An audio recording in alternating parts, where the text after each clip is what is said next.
we saw Euler sieve as a very interesting method of generating prime numbers using a sieve.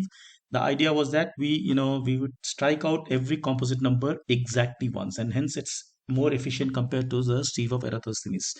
Now, there's one more usage we can use the Euler sieve for, which is that we can find out the prime factors of a number. The key insight comes from the fact that, remember, as part of the Euler sieve, we do something called the smallest prime factor. So, this is in fact a key part of the whole algorithm. We keep tracking the smallest prime factor of a given number. Now let's just see, what happens basically if I were to, let's say, run this.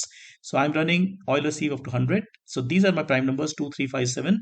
But equally importantly, or let's say along with all this, I've also got the smallest prime factor of each number. So, starting from, let's say, 2, smallest prime factor is 2. Let's look at, let's say, 3.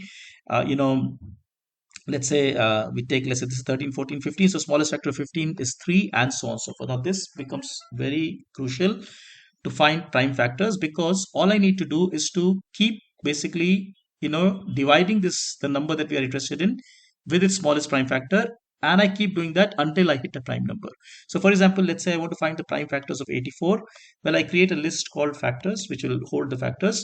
Like I said, I'm just going to keep doing this until I hit a prime number, and I know I have hit a prime number when I find that the smallest prime factor of that number is indeed that number. You can see smallest prime factor of 2 is 2, 3 is 3, 5 is 5, 7 is 7. Remember, that was a part of the construction. The way we form the smallest prime factor is basically prime number itself. In case of prime numbers, will be the number itself. So I just keep doing this. I keep doing a floor division here with the smallest prime factor. And I keep doing this while this condition is not true, and this will give me the factors. We can see this running when I run this, for example, for 84. So basically my n goes from being, let's say, because SPF is in this case 2. 84 is an even number, so SPF is 2. So I go from n being 42, then 21, then 7. At that point I've hit a prime number, and hence I exit, and factors are being appended as such. So SPF of 84 was 2, SPF of 42 was 2, SPF was 21 was 3, and finally I'm left with 7, and hence these are the prime factors of 84. So we can pick up any number which is, of course, has to be below 100.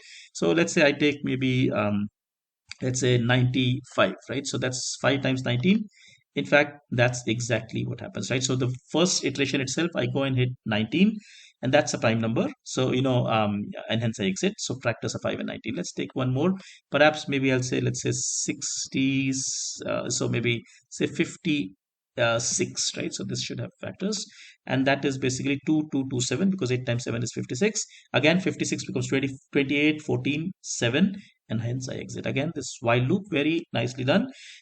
This gives us the prime factors of a number. So Euler sieve can be used for this problem of finding prime factors, but obviously that means that the Euler sieve must have been done till that number, and then SPF must be available. Nonetheless, a good usage.